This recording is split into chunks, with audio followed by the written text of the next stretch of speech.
Hoje, dia 28 de agosto, celebramos o Dia Nacional do Voluntariado, uma data que exalta o poder transformador do trabalho voluntário na sociedade. É uma ocasião especial para reconhecer e valorizar aqueles que dedicam seu tempo, habilidades e coração para fazer a diferença na vida de outras pessoas. O voluntariado é um ato de solidariedade e amor ao próximo que une indivíduos de diferentes origens em torno de um propósito comum: construir um mundo mais justo e humano. Neste dia, homenageamos todos os voluntários que, com suas ações altruístas, inspiram esperança e mudanças positivas em nossa comunidade. Vamos para as perguntas e respostas do Livro dos Espíritos.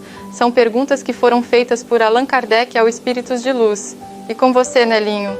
Ok, vamos então às perguntas, Ângel. Como sabemos, são aquelas perguntas feitas pelo Allan Kardec aos Espíritos de Luz. E hoje, veja só, vamos falar sobre o sono e os sonhos. Prestemos atenção, que o assunto é bem interessante. Vamos começar pela questão 400. O espírito encarnado permanece voluntariamente no envoltório corporal? É como perguntar se o prisioneiro está satisfeito sob as chaves. O espírito encarnado aspira incessantemente à libertação, e quanto mais grosseiro é o envoltório, mais deseja ver-se desembaraçado. Questão 401. Durante o sono, a alma repousa como o corpo? Não, o espírito jamais fica inativo. Durante o sono, os liames que o unem ao corpo se afrouxam e o corpo não necessita do espírito. Então ele percorre o espaço e entra em relação mais direta com os outros espíritos. 402. Como podemos avaliar a liberdade do espírito durante o sono? Pelos sonhos. Sabeis que, quando o corpo repousa, o espírito dispõe de mais faculdades que no estado de vigília. Tem a lembrança do passado e às vezes a previsão do futuro, adquire mais poder e pode entrar em comunicação com os outros espíritos, seja deste mundo, seja de outro. Frequentemente dizes: tive um sonho bizarro, um sonho horrível, mas que não tem nenhuma verossimilhança. É quase sempre uma lembrança de lugares e de coisas que viste ou que verás numa outra existência ou em outra ocasião. O corpo estando adormecido, o espírito trata de quebrar as suas cadeias para investigar no passado ou no futuro. Pobres homens, que conheceis tão pouco dos mais ordinários fenômenos da vida. Acreditais ser muito sábios, e as coisas mais vulgares vos embaraçam. A esta pergunta de todas as crianças: o que é que fazemos quando dormimos, o que são os sonhos, ficais sem resposta. O sono liberta parcialmente a alma do corpo. Quando o homem dorme, momentaneamente se encontra no estado em que estará de maneira permanente após a morte. Os espíritos que logo se desprendem da matéria, ao morrerem, tiveram sonhos inteligentes. Esses espíritos, quando dormem, procuram a sociedade dos que lhes são superiores, viajam, conversam e se instruem com eles, trabalham mesmo em obras que encontram concluídas, ao morrer.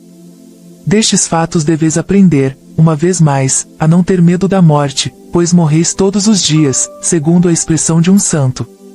Isto, para os espíritos elevados, e pois a massa dos homens que, com a morte, devem permanecer longas horas nessa perturbação, nessa incerteza de que vos tem falado, vão, seja a mundos inferiores à terra, onde antigas afeições os chamam, seja à procura de prazeres talvez ainda mais baixos do que possuíam aqui. Vão beber doutrinas ainda mais vis, mais ignóbeis, mais nocivas do que as que professavam entre vós. E o que engendra a simpatia na terra não é outra coisa senão o fato de nos sentirmos, ao acordar, ligados pelo coração àqueles com quem acabamos de passar 8 ou 9 horas de felicidade ou de prazer. O que explica também as antipatias invencíveis é que sentimos, no fundo do coração, que essas pessoas têm uma consciência diversa da nossa, porque as conhecemos sem jamais as ter visto. É ainda o que explica a indiferença, pois não procuramos fazer novos amigos quando sabemos ter os que nos amam e nos querem. Numa palavra, o sono influi mais do que pensais, sobre a vossa vida. Por efeito do sono, os espíritos encarnados estão sempre em relação com o mundo dos espíritos, e é isso que faz que os espíritos superiores consintam, sem muita repulsa, em encarnar-se entre vós. Deus quis que, durante o seu contato com o vício, pudessem eles retemperar-se na fonte do bem, para não falirem, eles que vinham instruir os outros. O sono é a porta que Deus lhes abriu para o contato com os seus amigos do céu, é o recreio após o trabalho, enquanto esperam o grande livramento, a libertação final, que deve restituí-los ao seu verdadeiro meio.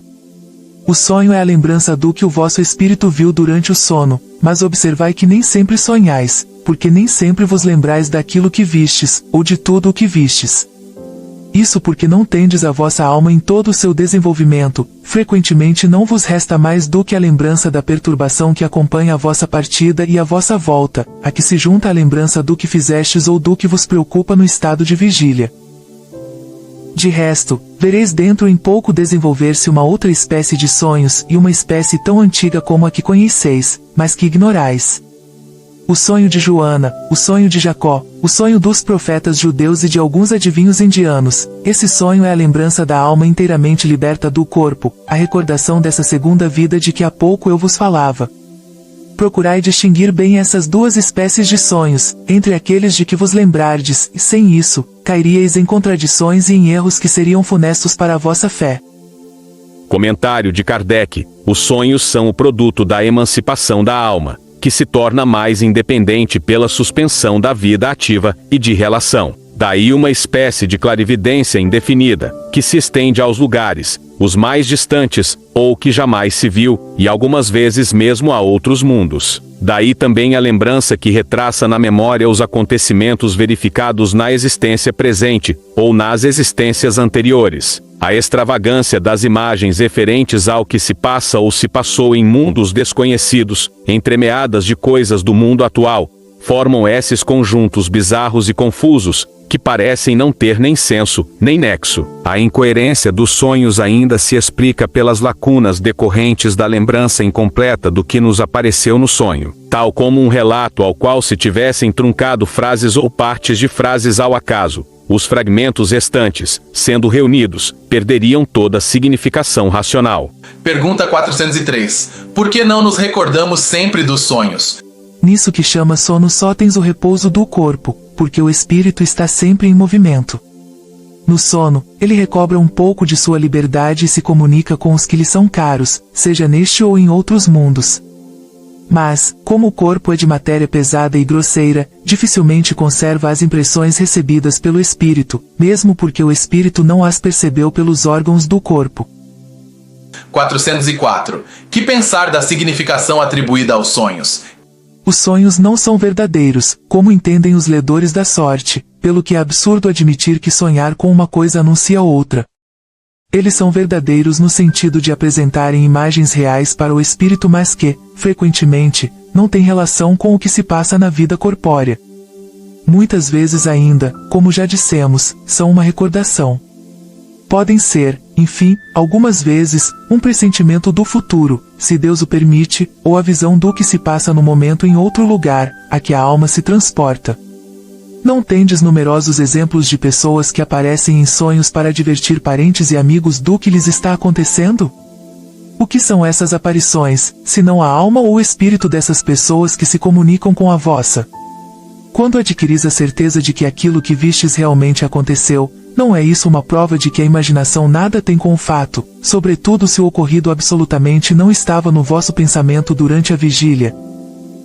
Em breve, o poder do Pai Nosso, explorando a profundidade da oração de Jesus.